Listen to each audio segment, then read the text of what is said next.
You've been on private jets. You've been on Lamborghini yachts. You've been to 16 countries in like 2.5 months with Red Bull. Oh yeah. Where's that come from? Where has that growth that's just started to like capitalize? What do you think it is? Firstly, thanks again for having me back. Pleasure. Really appreciate it. Congrats on all the growth you've Thank seen you. with the Jordan Jack podcast. It's Cheers, bro. going amazing. Some huge guests too, which is so cool to see. So congrats. It's good fun. Thanks, man. Well done. Yeah, the growth has been exponential recently, which has been awesome. We found our groove with TikTok, and that's been the main win, which has been awesome. The trip overseas with Red Bull and some big brands over there too, just like sponsoring the whole trip was just incredible. It was like literally a dream come true. I think there was like 25 moments where I would just like be pinching myself and I'd be like, this is a bucket list moment ticked off. And it happened 25 times in that trip within 2.5 months, 16 countries. It was insane. I think we were sussing, like, I was just chatting to the boys then. We had a quick meeting in the office and it was like something like we'd been on 49 flights this year and we haven't paid for any of them. And one of them was a private jet. Something crazy Adrian. Like Thanks, that. Bro. What a legend, Adrian Portelli. Yeah. Like that in itself, I mean, he's obviously made it very clear. It's like no one else is going through this, but you're like, fuck it, let's make a video, see if we can get on a private jet. And then your last ditch attempt, you're like, fuck it, let's go on Adrian Portelli's. Yep. There you are. And then you're overseas with all this stuff with Red Bull. And he's like, oh, I'm picking up my Lamborghini yacht. You want to jump on? Dude, it was insane. Literally. Like the most magical moment. Hey, it just all lined up perfectly. With the private jet, we just were like, if you never ask, you never know. It was like our third time for asking. So we went to like Adelaide Airport, then we went to Parafield Airport, and then we were like, all right, let's just call out Adrian Portelli. He replied within 20 minutes, commented, looks like these boys deserve a private jet ride. We're like, how does that even happen? Then he sends us a message that night, make it happen. Wherever, like filming a branded vid with budgie smugglers in Sydney, and he goes, boys, get yourself to Melbourne. We're going from Melbourne to Gold Coast, jump on the PJ. And it was just insane. You like don't get fatigued on the private jet. It was so cool. You just like hop on, no security. He pulls up in the beautiful Aston Martin, straight in the hangar and you're off. It was insane. Fuck. And then like food and this and that, and you're just walking around, you chill, like it literally do what you want. Doesn't feel like you're flying. And it's so smooth. You actually fly. Like I'm a bit of a fiend when it comes to planes with skydiving background and just like love planes. And this plane was just like brand new. Flies higher than any commercial like flight does. So you Is that how it works? They go higher. They go higher, yeah. And this plane itself, it had this different like, because it was like all new technology, different atmosphere and pressure. So then like you didn't get fatigued. So like when you're in a commercial flight and you're just like knackered by the end of it, this one you're just like cool, stable as like it felt like we were sitting as we. Wait, that's an actual thing. Like if you go higher, or something to do with the cabin pressure or whatever. I think it was the cabin pressure and what type of like technology they had in the new plane. Yeah. What? It was interesting. Yeah. I mean, it's worth $20 million. Yeah, is that right? I think you said it was. Is that right? Yeah, 20 mil. So you'd hope it's a little bit better than what you get paying $200 to go to Melbourne, sort of thing. Like definitely. But that's incredible. So then, like you make that connection with him, and then you're overseas, and then you're on his yacht. Yeah. So the way that came about was he was like, "Boys, tell me about it.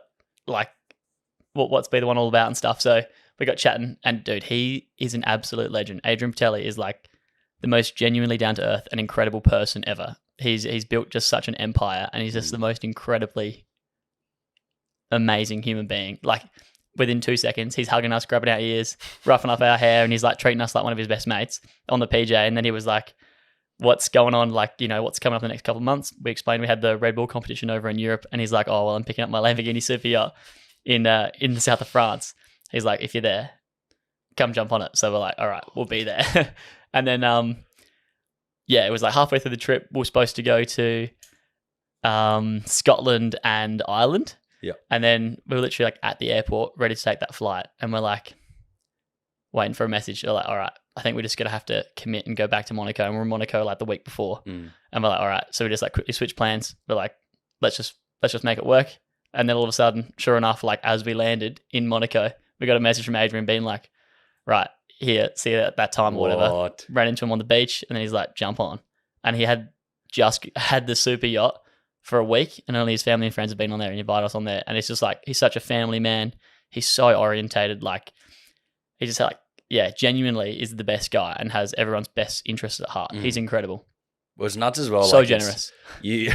What was it when you said, I think you told me before, like you got to Monaco, and because it's the same color as Conor McGregor's yacht, Yes. so everyone's thinking Conor McGregor's just fucking pulled up. That's right. And it's like, nope, that's not Conor McGregor. It was so funny, hey? Yeah. So we were pulling out of a place called Cairns, which is or Cairns, which was like just a quick boat ride away from Monaco. And we're leaving that port and everyone's like shadowboxing us, thinking it's Conor McGregor. And then he's just like, this always happens. And then I start waving, like shadowboxing back. It was hilarious. Gold. Yeah. Wow. It was classic. And a bit of a theme with boats too. This boat, right? A normal yacht goes 60 Ks an hour. It's like 30 knots. This thing's a missile. We're chatting to the skipper about it. He's like, this thing was 120 Ks an hour. And it is like the smoothest thing you've ever been on. It's like, oh my God. It's actually crazy. There's a toilet in there. He gave us like a big tour, and the toilet, he got a carbon fiber toilet worth like 70 grand just cause. It's so cool. It's not called a throne for no reason. That's like, right. You got to make the most of it. You got it. But isn't it like it's got like 2 massive like V12 engines or something? Like the amount of fuel that thing uses is ridiculous. Spot on. Crazy. It was cool. Just like pulling into Monaco in the super yacht, and all of a sudden just like see some massive super yacht. You're like, that thing is like worth like probably like 150 mil or something. And then all of a sudden he just absolutely gaps it. And he just like goes full speed and just absolutely just whizzes past this yacht. It was so cool. Fuck. That's crazy cool experience. It's interesting. I guess you tapped on there, like Adrian, like such a nice, humble, down to earth family person. It's quite interesting. Like obviously people have such a misconception, I feel like, about people with money. They really do. And like obviously through the podcast, I've had conversations with people worth ridiculous amounts of money as well. One being obviously Oscar Ledlin, one of his business partners. And like you go, just this misconception that people have that, oh my God, he's a billionaire, he's a prick. But debunked completely, wholly and solely, straight in here, just like such a giving person. Like look at everything he does. Like he does all those Coles giveaways, does all those sort of things. It's so refreshing to at least him being open about those things allows people to get an insight in the fact that not everyone with money is a dickhead. Correct. Because a lot of people with money probably obviously want to hide. They don't want people to know it. So then what people think is they create in their own heads. Yes, so he's kind of getting out there and breaking those barriers. Whether that's obviously not his intention. Obviously, marketing is his intention. But like, it's so good to see. It really is. It's like, I was having a suss the other day, like even with LMCT Plus, like he's built an absolute empire and it's amazing. And like all his members, he's literally just like so generous. He's given away, he's made within the last 9 months of this year, he's given away $1 million a month to certain people. So anyway, there's been now 10 giveaways and he's made 10 Australians millionaires just by like being a member. It's actually crazy. Like that is insanely generous if you think about it. Yeah. Like a normal everyday Aussie is now a millionaire, which is so cool thanks to Adrian, plus another 10 people, plus all the other things he gives away, like cars, houses, other cash prizes. He gives away $1,000 a day as well in the LMCT Plus. Like it's so cool. Yeah, man. And he's built it and he's incredible. It's nuts. Yeah. Legend. Head over to Jordan Checker Podcast to get the full exclusive experience.